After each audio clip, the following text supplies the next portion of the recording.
guys.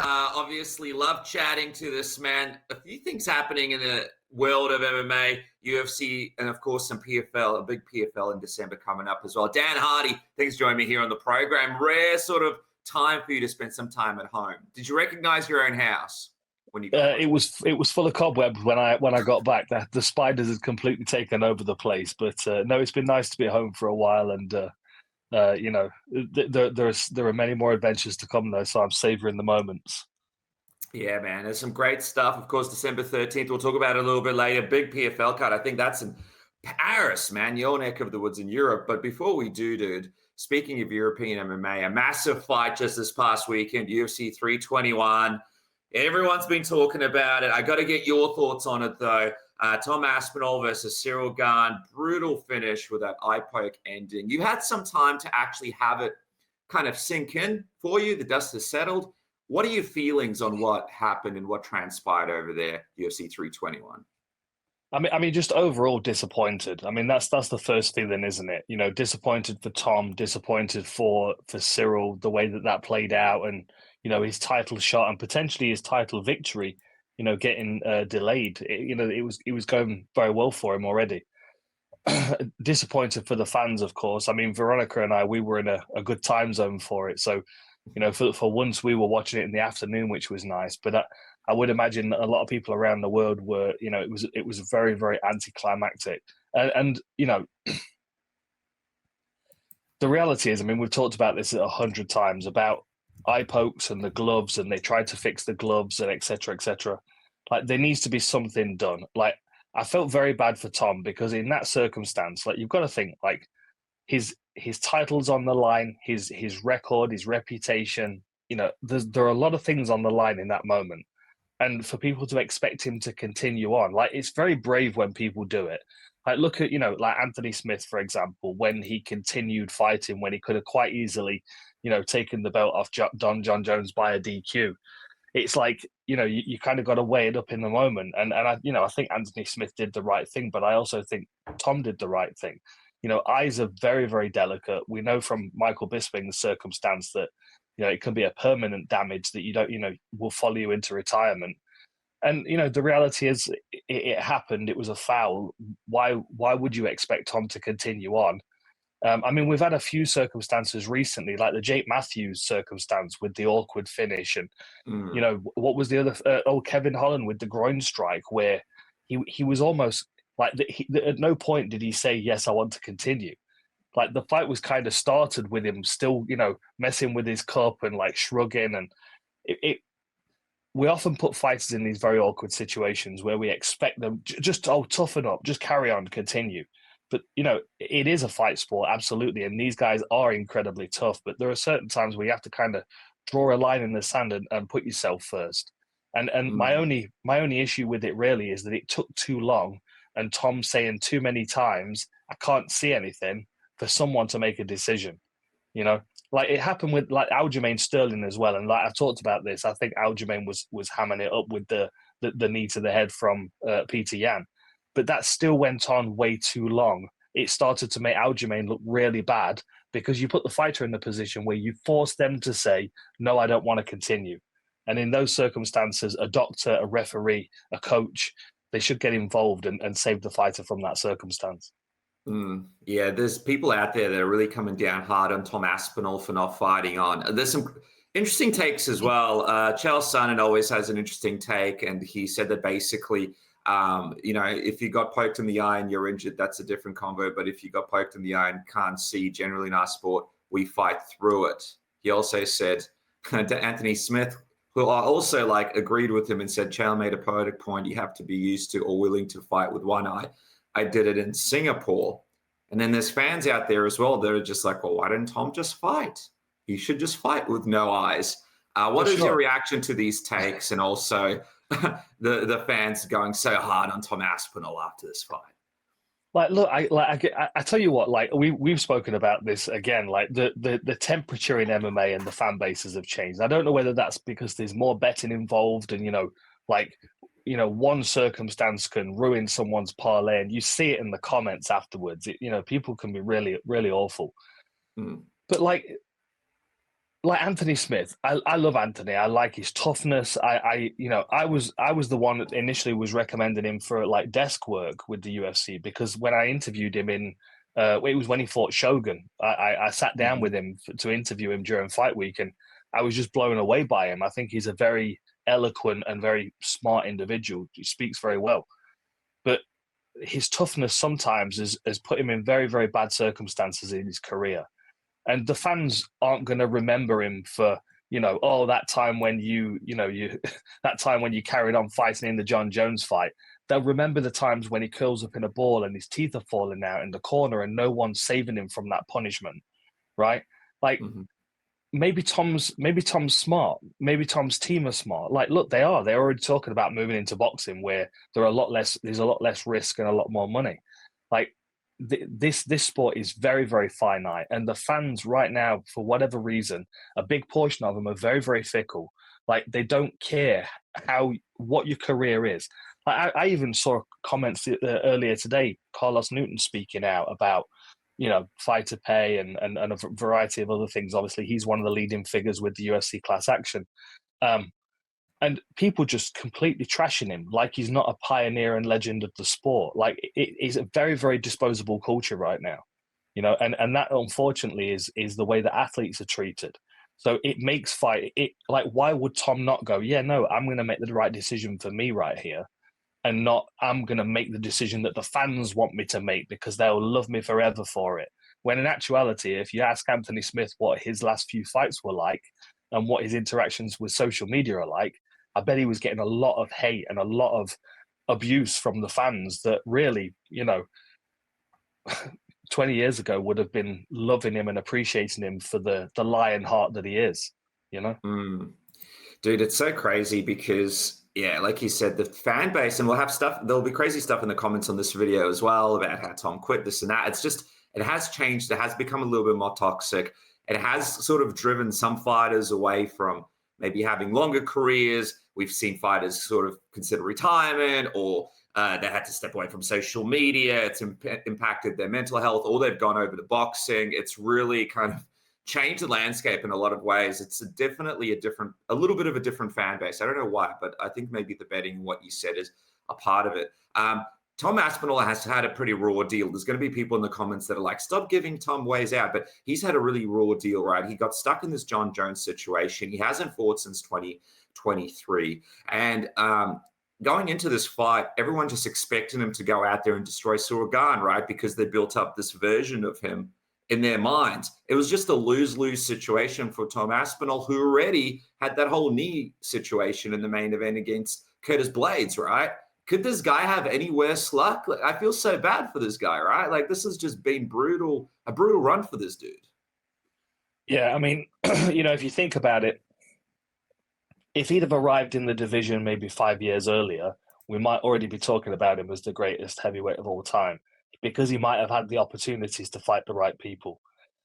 As it is right now, with the timing of everything, and Jon Jones not really being available to make that validating fight for Tom Aspinall, the rest of the division not being particularly strong, Francis Ngannou is kind of estranged from the UFC and obviously still under contract with the PFL.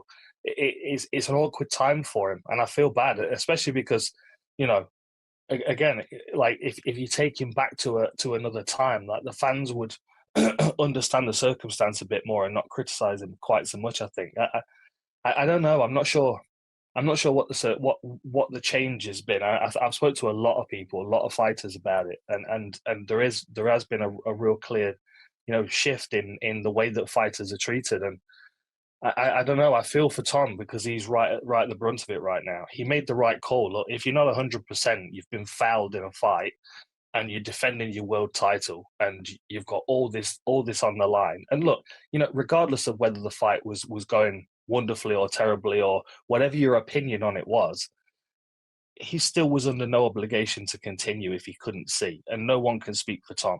Like, I've been very, very fortunate in my career, but the very few injuries that I have always been about my eyes. Like, I was hit with a pine cone when I was a kid. I've been caught with fingernails a couple of times in the eye, and I've had to have treatments on my eyes. And there's been times when it's been a real concern for me because, eyesight is there and then it's gone.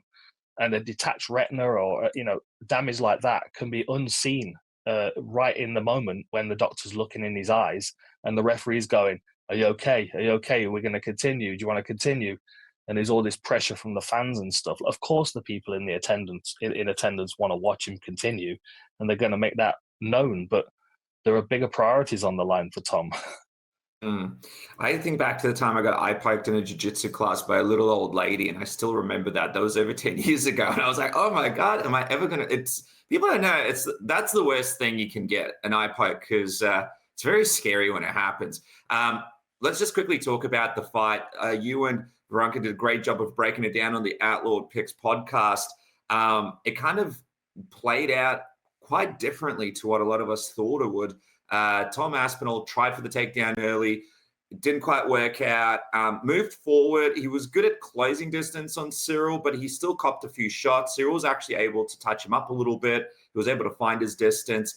And we saw Tom Aspinall kind of moving forward, cutting off the cage quite well, but we didn't really see where it was going to go. Things were still developing in that situation, but no doubt about it, Ciryl Gane was having a pretty good first round, especially compared to what a lot of us thought it was going to look like. How would you break down what we saw before the eye poke from Gane, and how did you feel? Where did you feel this fight was going? Yeah, honestly, I thought Ciryl looked really, really good. I was expecting it to be, even just more one-sided in the opening moments with Tom's presence and his he's got a very bullying way of moving in front of people, especially once their back foot's up against the fence. But I thought Ciryl was way more confident in his stance. He was way less flighty and bouncy on his toes, which sometimes undermines his power for a big guy. I think he's very high on his toes, and Tom's very good at moving quickly when he needs to, but also sitting down on his punches when the timing's right. And I thought Ciryl had made that adjustment a little bit this time around. I thought Tom's footwork was very good, but I don't think he did enough as far as skirmishing with anything like lead hand, lead leg stuff. I don't think he was doing enough. I think he was too busy taking a look at Ciryl. And one thing I will say is we talked about it on the podcast about that kind of, you get like a bit of a shock when you fight someone like Tom Aspinall and someone like Ciryl Gane. And I would imagine that Ciryl, he has that moment in the first couple of minutes of every fight where people are like, oh man, he is way faster than I was expecting. Like, this is kind of surreal for a heavyweight to move like that. But I can't imagine Tom's ever fought anybody that's given him that kind of look. I mean, like, you go back to what, keep forgetting the guy's name. He was a middleweight. Tom made his UFC debut against him on Fight Island. Let's have a look. Man, yeah. I'm forgetting his name. I can see his face. He gained a bunch of weight, but he moves really well. He's got good hands. Jake Collier. Jake Collier. Yeah, like those kind of fighters, like they're going to give you that interesting speed look, but of course they can't maintain it because Jake Collier was a good middleweight, but then the weight that he gained, he just didn't carry it as well as someone like Ciryl Wood, who's probably 8-10% body fat. Like I think Tom in those opening moments had a little bit of a, oh wow, this must be what it's like to fight me, to fight someone that's really, really fast. Because I thought Ciryl looked really good. Unfortunately for Ciryl as well, because he eye poked Tom, and because the fight was ended there, Tom's now got a couple of minutes of okay, this is what Cyryl's actually going to be like, and now the next fight could be very different again. Yeah, it seemed like Ciryl was able to really figure out a good way to start landing his shots, getting the distance down, and he was very comfortable with Tom rushing him, like you mentioned. He was really great at moving around. It's kind of, you don't think about those aspects of Ciryl Gane because we think about the deficiencies in his grappling, but then you could think back, all right, this is a guy like with a kickboxing, Muay Thai career, and he was almost in his element. What did you make? There's a lot of criticism about Tom Aspinall's lack of head movement, just kind of keeping his head up because of that sort of weird karate rushing style that he has. Do you believe that that's something that gets addressed ahead of the rematch, or do you think that's just a part of his style when he starts putting pressure on fighters that he's going to retain throughout his fights? No, I mean, I think Tom's got decent head movement. I just don't think he moves his head unnecessarily. And I think Right. I think a part of him getting hit was him being surprised at how fast Ciryl was. It's not that Tom wasn't moving his head; is that Ciryl was hitting him way quicker than he was expecting. Like, I think if Tom had the the read to move his head, he would have got his head off the center line. Like, Tom's very good at moving his head off the center line to counter. Like, he's very good at slip countering. You'll see that a lot of the time in his earlier fights. He'll get off the center line and come over the top and around the sides, and Mm. that's where his speed comes into play as well. I honestly think he just looked like he was having a look at Ciryl, and he was surprised at what he was seeing, and he never really got started. It was, you know, I think what would happen was Tom would have probably struggled his way through that first round, got back to his stool, had a good talking to from his corner team, and come out and put way more pressure on Ciryl and probably attacked his legs. That's probably how the fight would have played out. But we could have still seen Ciryl picking Tom off and scooting off the fence and starting to get the upper hand in those exchanges. And Ciryl was looking really good. He's kind of lost the element of surprise now because of how it played out. But I could have quite easily seen Ciryl going on to win that fight. It would have most likely been a decision, but I could have seen it happening, especially because it started to spiral a little bit. It seemed There was a couple of moments with counter shots from Ciryl where Tom was almost surprised at those shots hitting him. How do you see the rematch going? Now that Tom has a little bit of a read on Ciryl, I guess, like you mentioned, that element of surprise is gone. But then, if you're Ciryl Gane as well, you've got a lot more confidence going into this rematch, I suppose, too. How do you see this rematch going? Who do you think wins the rematch? I'll stick with my original pick. I think Tom will make the adjustments. I'll be honest. I would be more concerned if that fight had carried on that Ciryl would win. I think now Tom's had that little look, he'll make some adjustments. Like if you look at this from Tom's perspective, right? One thing that he could have been considering before the fight was that Cyryl's not going to hurt me. Like, he might hit me a bunch of times. He might hit me 2 or 3 times for every time I hit him, but it's not going to hurt as much as it does when I land on him. But then in that opening round, when his nose was bust, there's a different perspective on damage, especially in 25 minutes. Like, if Ciryl smacks him on the nose a couple of times and busts his nose in the first round, then he's struggling to breathe. Imagine if that wasn't an eye poke and in the replay we watched it back and it was a closed fist. That is deemed a legal strike, and Ciryl could have potentially won the fight. Like, it's his own fault that the hand was open. If he'd have kept his hand closed, I think Tom makes the necessary adjustments, and I think he's going to look more aggressive, and I do think he's going to try and slow Ciryl down by taking his legs away. Like, Cyryl's very good because he's fast and he's flighty, and the adjustment that he made was that he settled down a bit on his punches, but the downside, of course, is that he is available to be kicked, and Tom can, I'm not saying this is not hyperbole, Tom can kick through your leg. Like, we've got footage on it on the Full Reptile channel from his Cage Warriors days. He's he's got bones like Wolverine. Dude. I put up the fact that you're coming on the show on the YouTube channel, so I have a few questions that I've sprinkled in from fans. One of them is this one. Why is no one mentioning Gane being more responsible with his weapons? We can't say, but if he was headed to victory, he messed his perfect night up by sticking his fingers out. So, Dan, does Gane need to take, does he deserve more blame for what happened? I guess no one's really talking about the fact that he was the one who eye poked. Absolutely. I mean, I don't. I think the blame does sit with him. I don't think anybody. I think people are feeling some kind of way about, how Tom chose to react to it. But I don't think anybody's denying the fact that it was a bad eye poke. Like, and look, and say what you. I don't think Cyryl's a dirty fighter at all. I don't think he would intentionally eye poke. I could go back in UFC history. I could give you a couple of names of fighters who will intentionally try and eye poke you. It's not like it's not a thing. And this is why we need to be more like Dana White's reply at the press conference is like, it was almost like, what are we going to do? It's going to happen. It's like, that's not the case. No, you almost have to treat eye pokes like they're all intentional because it's that dangerous, It's like there are certain things that you have to kind of you just got to rule it out. It's like, look, if you get poked in the eye and you can continue, great. But if you can't, then we've got to protect that fighter. And we will see a lot less eye pokes if people aren't winning fights because they've poked their opponent in the eye. Like it will just happen less. Like think back to Pride. How many times did you see people get poked in the eye in Pride? I can't think of a single time. I've been binge watching sumo the last 2 months. Those guys are palming, bang, bang, bang, bang, right in the face. I saw one eye poke in probably, I don't know, 500 matches.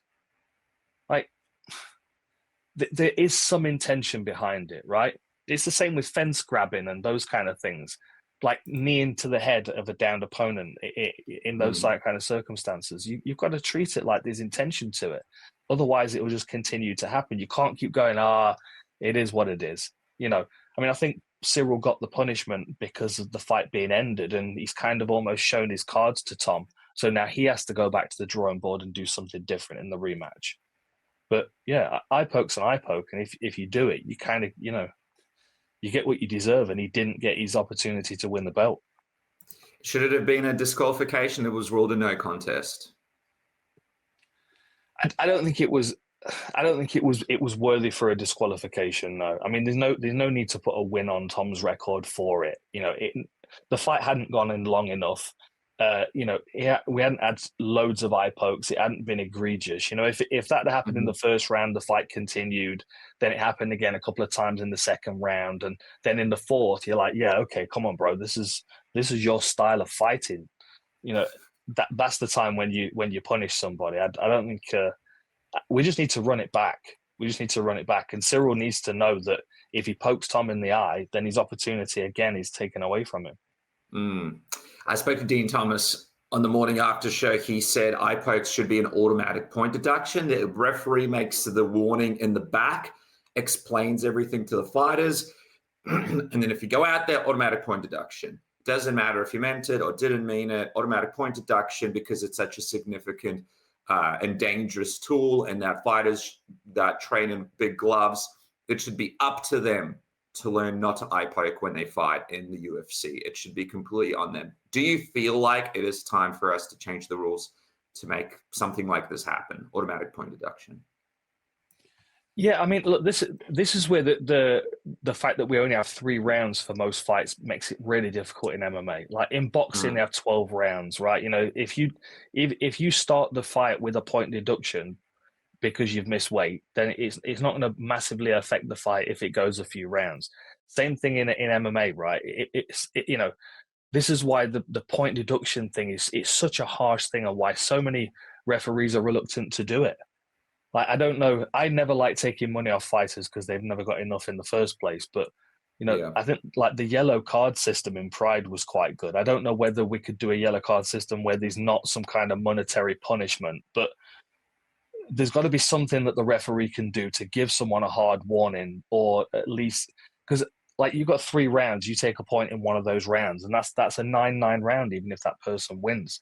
It affects the scorecard so much. And I think this is why referees are so reluctant to do anything.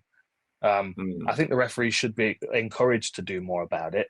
Like people missing weight, I think we should have some kind of punishment there, some kind of handicap going into the fight, point deduction or something. I don't know. I mean, there's got to be something, because that happens a lot, and often the person that missed weight goes on to win the fight, 80-something%, I think it was at one point. Eye poke's just so dangerous. You know what I mean? Like you know.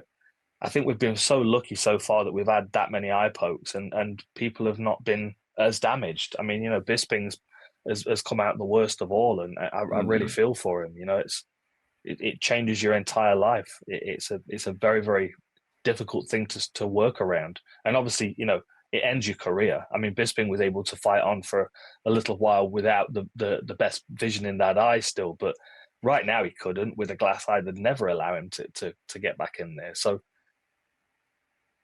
Got to do something about it. Fix the gloves first. I know they took a run at it, but the first run they came at, I mean, if you get people that make American football helmets that have never put a glove on or thrown a punch in their life. And the other thing as well is like the Performance Institute is packed with people that will do the research for you.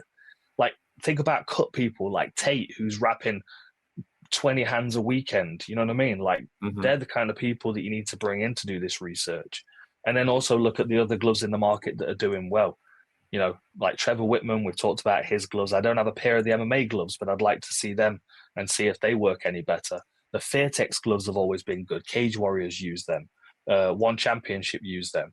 The Pride gloves were always good. Rising have got the same model of gloves that Pride have now. I've got them in the other room. There are loads of good options there. The UFC are being very, very stubborn in going back to the old gloves. And I just think they enable people to foul unintentionally or intentionally. Yeah, I feel like maybe even a monetary fine system per foul should be implemented into the UFC. It's just the fighters need to, because I know you've been in way more training rooms than I have. Obviously, I'm just some amateur dude that's done it for fun, and you're a professional that's done it at the highest levels. But I've been around some of the biggest coaches down here. I do not remember one time in a training session someone's like, and make sure to keep your fingers in during this drill. It's like, I don't remember that happening. Or like you might lose whatever, you know. It's always been, I don't know. It's just never been the focus. I'd love to see that become the focus, you know, of like, all right, guys, keep your fingers in, because it might cost you like 30% of your purse if you eye poke this guy, even it. Like really like Jim Miller was talking about it. I just think that should be it. Hey, just quickly as well. And by the way, there were photos of Tom Aspinall with goggles if he fights Jon Jones, because obviously he's a notorious eye poker. Maybe he's one of the ones you were referencing earlier on in this interview. But the division is in a weird place. Alex Pereira put this out. Let's make heavyweight division great again after this fight ended the way that it did. It was his little face stone versus the Bone, and then Jon Jones. Alex, I'd be down to bring the highest skill level to the White House. I appreciate the respect you showed. Let's dance. What do you make of Alex Pereira and Jon Jones just basically completely ignoring whatever's happening in the title picture and just trying to kind of jump in here and take things over in the division while this whole Tom thing plays out?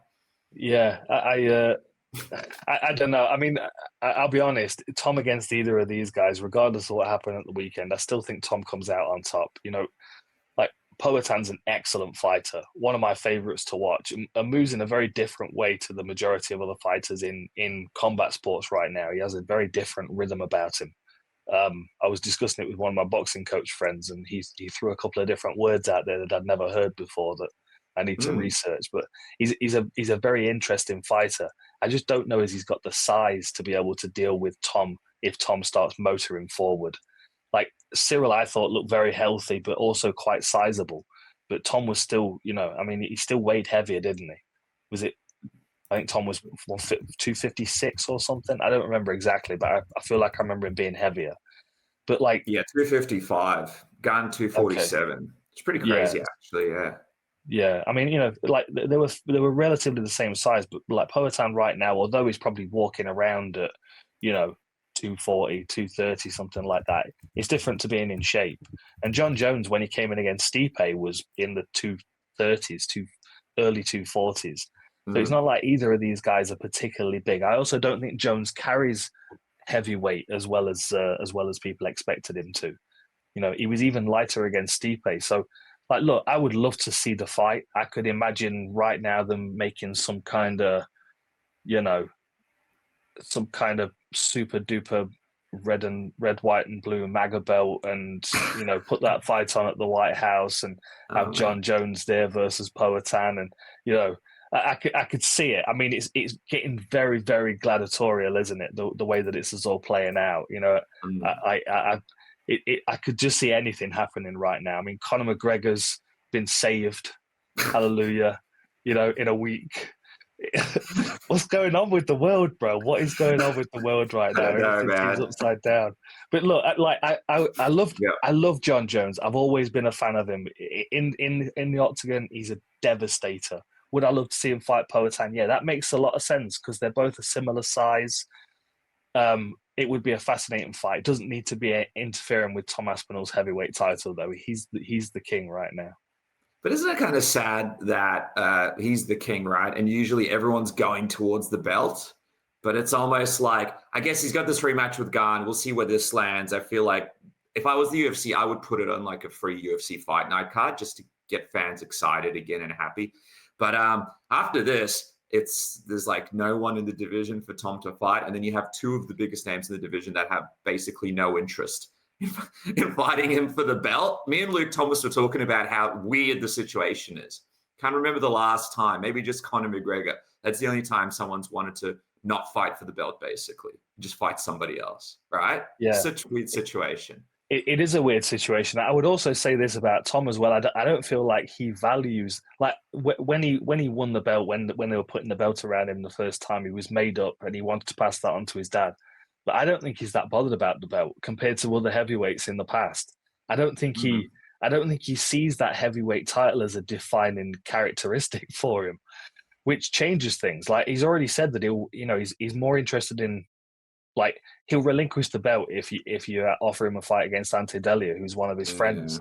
You know, there's a couple of guys in the division. He values them over the belt, and as annoying as that is to the promotion, and as much as when Dana heard that, I'm sure he was like, man, I hope Ciryl does a number on him now, just because that keeps the options open.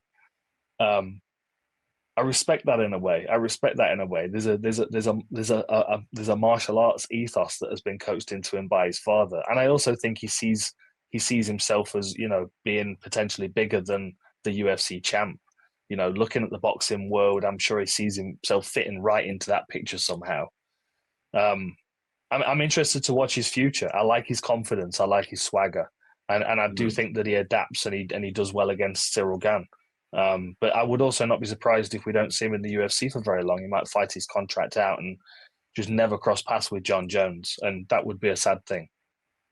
I think he's kind of been a little bit hard done by the UFC. Even in the post-fight press conference, Dana White didn't really give him a way out. You know, usually he'll say he could have said something like, "This guy's our champion. It's unfortunate what happened to him. He's a great kid. He'll be back." I mean, he's done it so many times. Even with Jon Jones, right? When he wouldn't fight, he kept going, he's the greatest heavyweight in the world, blah, blah, blah. And I just feel like his journey in the UFC, I don't know. If I'm Tom Aspinall, I'm just like, why wouldn't I go to boxing? Do you think he would do well in boxing, Tom Aspinall, by the way? You think he could fight with the elite boxers in his division? Yeah, absolutely, I do. Absolutely. And you got to think as well, it's not like he's going to just go, right, okay, here's my UFC belt. I'm going to fight in 8 weeks' time in a boxing ring. He's not going to do that. And I also know that, you know, like Molly McCann's been picked up. She's now a professional boxer, and the people love her. You know, she's fun. Like the girl even kicked her in in that last fight that she had. Did you see that? The girl tried to teep her away. But look, if Tom just decided all of a sudden, it was like, you know what, I'm going to cross over to boxing. I decided that I've had enough of MMA and I want a more limited skill set with bigger gloves and more money. And do you not think Eddie Hearn and Oscar De La Hoya be tripping over themselves to offer him some cash? I think he would make bank straight away in boxing, and I think they would line him up against a bunch of guys that are not anywhere near a Ciryl Gane type of problem. So again, you got to look at that. Like this is why, you know, the way, like all the things that are happening with the Ali Revival Act and stuff at the moment, which is I mean, you know, people have different opinions on it, and people that I respect very much have been speaking out in favor of it and stuff. But I'm genuinely very worried for boxing. And if you look at the circumstance right now, that the criticism of the UFC and the problem that they have right now is that there is the option for Tom to go into boxing.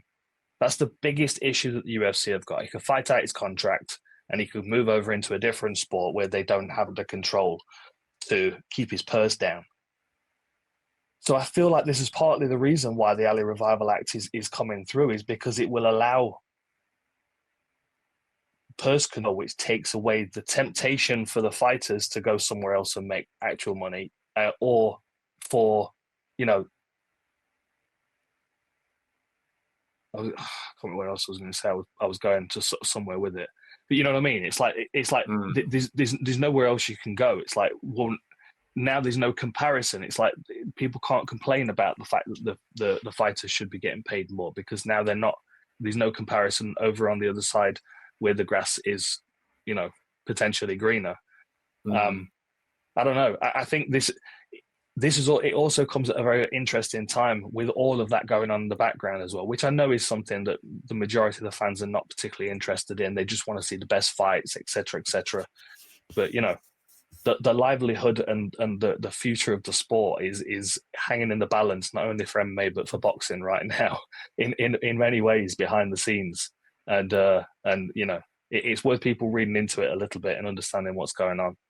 Shout out to Carlos Newton again from earlier in the conversation. I'm rambling a bit now, my friend, but it's been a long day. No. It's a good point. It's a good point. I know Luke Thomas has really broken it down. There's a bunch of different people that really break it down really well. But what's happening with the Ali Act, I just don't see a benefit to it whatsoever. I know Andy Foster went on Errol Hawani's show and sort of broke down that it increases the minimal purse of fighters in California, this and that. But this is not what we're talking about. We're talking about a significant destruction of boxing as we know it, and potentially a horrible situation for fighters in the future where they get underpaid across all levels. But anyway, I guess we'll see what happens. It also takes away the beautiful poetic part of boxing, of being able to sort of make it from nothing into something and win that kind of boxing lottery and be a huge name and get the money that you deserve. Speaking of Tom Aspinall going to boxing, by the way, I totally see a situation after this contract where there's an opportunity to go to PFL, right? Because you guys provide your fighters the opportunity to box, much like Francis Ngannou, and fight in PFL. And obviously Francis, he's a part of PFL, and Francis and Tom, that's probably one of the biggest fights he can make in heavyweight MMA right now. How do you feel about the prospect of potentially Tom Aspinall coming over to PFL after his contract's done, with hearing him wanting to go to boxing and the fact that Francis is with you guys at the PFL? I mean, I would love it, of course. I would love to see Tom just to be able to get the opportunity to have those fights, and also to have the freedom to go into boxing if he chooses. I don't know. Who knows what's going to happen in the next few years? I feel like Tom's probably got a plan in his head what he wants to do, and I don't think anybody really has a good idea of what that's going to look like. But I know for sure Tom's going to keep challenging himself. He's going to want to prove himself in as many ways as he can. And if he feels like the challenges are outside the UFC in a different sport, or outside the UFC in the same sport, I think Tom will chase those challenges. And I also would imagine that there's more money for easier challenges out there for him as well, which I wouldn't criticize him for going and grabbing some of that cash. Hey, by the way, on Francis Ngannou, obviously you're not privy to really what's going on. You work with PFL, but you're not, matchmaking or anything like that. But from what you understand, do you think we'll see him back in action with PFL sometime soon? Yeah, I think we will. I think we're going to see him in 2026. I'm hearing a lot of positive things at the moment. And obviously, you mentioned the December 13th event in Lyon, France. Mm-hmm. We've got Nemkov fighting for Hader. Obviously, Francis beat Verhader, and that puts Francis right at the top of the pile for me. But we have no heavyweight champion right now. We have a tournament winner from last year. We have tournament winners from previous years. Expect some changes coming. I'm not the person to speak about it, but look, we're going to have a heavyweight champion at the end of December, and that will be a good target for Francis to come back if he wants to get his teeth into something and get some more gold. Otherwise, we've got other heavyweights that we can put in there, and we are scouring for heavyweights right now. We're looking to grab a good few contenders that are gonna challenge for this title, because the heavyweight division is constantly shifting, as you know. And one thing I will say, I've said this to you before, I know I might get a bit repetitive, but there are more prize fighters in the heavyweight division. There are more options in sport for big guys to make money. So it's easier to sway a heavyweight, in my opinion, with a big purse, because, go and stop somebody catching that football or whatever. I don't know what the other sports are, but I know there's a lot of money out there for big guys. So that's why we get, not as many heavyweights coming over into MMA. So we'll see. I'm always expecting more heavyweights to trickle into the sport as the money goes up. Yeah, the big name is Gable Steveson at the moment. I know he's still on the circuit. Is he someone that you guys have circled as, hey, if we could, this could be beautiful for us right here, get him into the PFL? Yeah, absolutely. Absolutely. But at the same time, I feel like he's doing the right thing and he's getting some experience as well first. But the other thing we've got to remember is, look, the UFC is the market leader right now, and a lot of people, regardless, they have their heart set on the UFC because they want to put those gloves on. They want to step onto that canvas. It's that can win negotiations behind the scenes without any money being talked about. There are a lot of people that just set their heart on something. So I don't know what his intentions are or what he wants to achieve with his career, but a UFC title right now is it's our sports equivalent to the gold medal, isn't it? So until we until the PFL's division, the heavyweight division, has continued to develop. I think people will always gravitate towards the UFC for the big name, for the big letters. I don't know, man. I don't think the UFC belt is worth as much as you think it is anymore. I don't know. People don't even know who all the champions are. People. I know. This is the thing: it's the UFC has got this. It's the brand is so strong, isn't it? Like even to the point where it's stronger than any of the fighters. It's always the UFC. Bigger than the sport. It's bigger than the sport. It's like, when you go NBA, there's basketball, then there's the NBA. It's like UFC, MMA. People call MMA by saying UFC, the For UFC. Sure. That's what they. But, I speak to young fighters all the time, and they're always always UFC. It's like there are so many like fighters like Paul Hughes. They're the ones that swim against the grain and realize that there's bigger money elsewhere. Like Paul's happy now; he's doing very well. And I'd like to see a few more fighters follow that path and come and get the money. For sure, man. By the way, Stevenson, I feel like he's more of a business-minded individual. So we'll see. You guys have some big money and some great events to offer him. So that would be really good. Just quickly, a couple more questions. I'll let you go, man. I really appreciate your time. From those YouTube questions, Bren Wilson wanted us to talk about Volkov winning and other fighters besides the Tom Aspinall situation. The UFC heavyweight rankings, pretty brutal, Dan. This is what they look like. The Volkov Almeida fight definitely was the worst type of fight these guys could have had. They were in the driving seat basically for this next title shot, and it just did not work out. A weird win for Volkov. How do you sort of process what happened here? And just fumbling the bag basically, these guys in this position. It's one of those. It was very disappointing, and I feel for Volkov because unfortunately he couldn't stop himself getting grounded. But he was also dealing with someone that really didn't want to open up at all, just like buried his face. And these are the fights that when it comes to the hand raise, the decision, I'm like, I hope these judges got it right because we cannot reward people fighting like Jailton Almeida. It's atrocious. It's so destroying, isn't it? I mean, it is an entertainment industry. People do want to come and watch, and it's just repellent. And I feel sorry for the fighter on the other side as well, because if you've got someone that is just a spoiler like that and just doesn't want to open up, it can be very difficult. Like the moments where you scramble and escape is when they posture up to punch, which is why they don't want to do that. I've had a couple of those fights before, and you just like, you just wish the day was different. I felt for Volkov, but at the same time, like, if Jailton Almeida had opened up a little bit, I still think he could have won the fight, and I still think he could have, he could have done damage. He could have maintained control. He might have had to score a couple more takedowns because Volkov scrambled or whatever, but I think his ground game was good enough to maintain control and strike. I was disappointed with his lack of teeth, really. And I don't want to see him fight for the title purely because of that performance anyway. All right, guys, I just want to thank Manscaped for bringing you this content and supporting Submission Radio. Of course, you guys could go to Manscaped right now. Use the code word submission for 15% off your entire order at manscaped.com. And I'm talking about the Lawnmower 5.0 Ultra. The white-hot version isn't just another pretty face. It's built to handle your most sensitive areas with care, helping reduce the risk of nicks, cuts, and irritation where it matters most.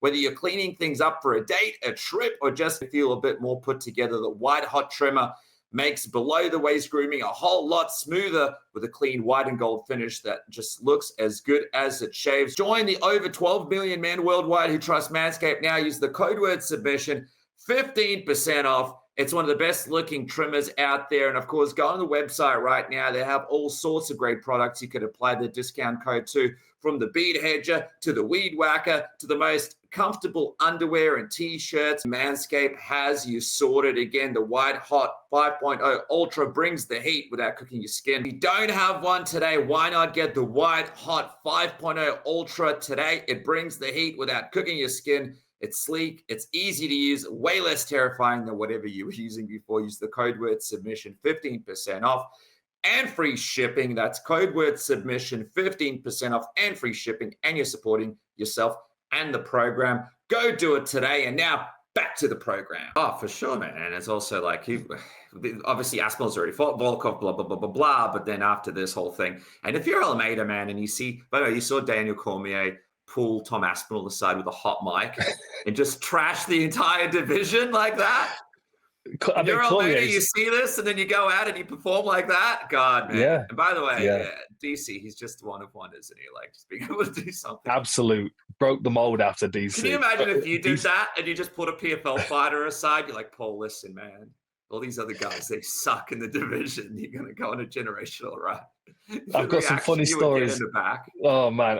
I've got some funny stories over the year, and I would say 10% of them are Daniel Cormier stories. He's just a character all the time. He makes me laugh constantly.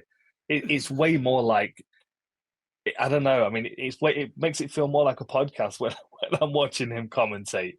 And he gets excited and he repeats Joe Rogan. He's like, oh, guillotine. It's just a different type of comedy. I appreciate it. It suits the UFC right now, I feel. He's definitely, I mean, he's so accomplished, he can kind of say anything he wants, right? But my favorite thing is when he forgets or can't say the champion's name and he's like, the champion is winning, right? Blue corner is really doing well. Okay, a couple of quick questions from fans before I wrap up. Last couple, I promise. Who do you feel like is the next proper matchup for Veronica from Depths of Hell? Good name. I don't know, to be honest. I'm not sure. I feel like they're gonna start challenging her a little bit. I feel like, a couple of opponents that she's fought are ranked, and that fight against Moro was just wasn't a. She just didn't show up for that one. The last fight was a much better performance. It was a good step forward. And the next performance is going to be a level up again. I don't know who the next one's going to be, but we'll be ready for it. We're enjoying training at the moment, and she's just kept her momentum going from the last fight. She looks really, really good right now. So whoever it is going to get it. Yeah, I feel like UFC is really getting behind Veronica and sort of putting her out there as the face of a lot of stuff. So that's really good going into this Paramount deal. All right, last one, and I'll let you go. This is the last one, I promise. Favorite concert you've been to? I knew I had to finish out on this one, my man. This is a big one right here. My favorite concert is I got to watch the Beastie Boys in 2005 at the big day out here in Melbourne. It was beautiful. It was when they released the new album, but they did the old stuff. They brought out the band, and obviously a very special concert for myself. What about you? Do you have one that stands out? That's a great pick. I would probably cheat, and I would probably go Ozzfest. I think it was 98, 97. Okay. But because it was Ozzfest, it was Ozzy Osbourne and Black Sabbath, the whole lineup, Pantera, Korn, Soulfly, Cold Chamber, Human Waste Project. I don't think Deftones were there. Fear Factory were there. It was just a banger of a day. And I remember Pantera kicking in with Walk. And I was on top of the hill at the back, and I came running down the hill, sprinting to get my way into the pit. And as I hit the mud at the bottom, I lost one shoe, and then another shoe, and then a sock, and then a sock. And I was in the pit with no shoes on. Oh, no. That was a good time. That was a good time. Oh, no, the pit. Yeah, it's got to be a Pantera gig. I mean, I saw Madness when I was a kid as well with my parents. That was awesome as well. There it is. Look at that. What a lineup. Dude, do you know what that's a different one. That's 98. I think mine was 96. 96. Yeah, I never got to see Snot. Man. Let's see. Yeah. We saw the Cavalera brothers in Vegas the other day. They were amazing. Played House of Blues and did the whole Chaos AD album. That's the great thing. Banging. The only good thing about now is you can do that. Like you'll see a cool For band sure. and they'll do a small venue and no one will show up and you're kind of like one of the only ones there for $50. That's the only No, I've got to give a band a shout out because, well, Please. first of all, they cut Veronica's walkout on UFC 320 just purely because time and all that. So you didn't get to hear her walkout music. She came out to an Australian punk band called Amel and the Sniffers. And we went to see them the other day in Manchester. They were amazing. Amy's the lead singer. She's just like full energy. She's got a bit of like an Iggy Pop kind of vibe to her. If you've not heard Amel and the Sniffers, check them out. It was Veronica's walkout song. We are playing them constantly at the moment. Guided by Angels. Banger. Dude, that's awesome. They're from Melbourne as well. I have to check them out when they're here next. All right, dude. Well, that is it. Oh, yeah. December 13th. Sorry, just to wrap up. Massive PFL. You mentioned it. A lot on the line. We'll see. Maybe this will play into what happens to Francis Ngannou next. It's going down in Paris. Leon. Leon, sorry. What are you most excited about from this massive card? There's 2 title fights on the line here. The Cyborg's back as well, which is going to be really cool. Yeah, I mean, to be honest, the card's been through a couple of different fluctuations, and I feel like it's gotten better with each version that we've got. I mean, the heavyweight main event. I'm always interested to see a giant like Fajeda deal with someone like Nemkov, who's a big light heavyweight that moves incredibly well, trained by Fedor, of course. Cyborg and Ciryl is going to be a great fight. I mean, Ciryl is going to be underestimated by so many people, and I think she's got a damn good chance of winning this fight. I really do. The fight for me, though, has just been added. We've just announced it. Patrick Habarora. I signed him a couple of years ago. He's a star of the future. He's fighting Kevin Doucet, who was 2-2 with the UFC. I was at the gym with Kev down in Absolute MMA for a while during his amateur run. It's a great dude. Good fighter, real animated, very aggressive. And Patrick Habarora stepping up a weight class again, going back up to welterweight, coming off that knockout over Danny Roberts. Like, for me, I feel like that's the people's main event. That's going to stir the most attention. Patrick always draws a lot of attention, and Kevin's just... People are interested to see what he's going to look like now he's outside of the UFC. Yeah, Kevin's definitely a huge name that people need to keep an eye on. It's a great signing from you guys. It's going to be a fantastic fight. December 13th, it's back. Dude, thanks so much for joining me. You're the best. Can't wait to see what happens for Veronica next as well. And we'll keep an eye open on the channel as well. There'll be some previews and breakdowns. UFC 322, I'm excited to see you guys break that down as well. Awesome. Always good talking to you, my friend. Appreciate you.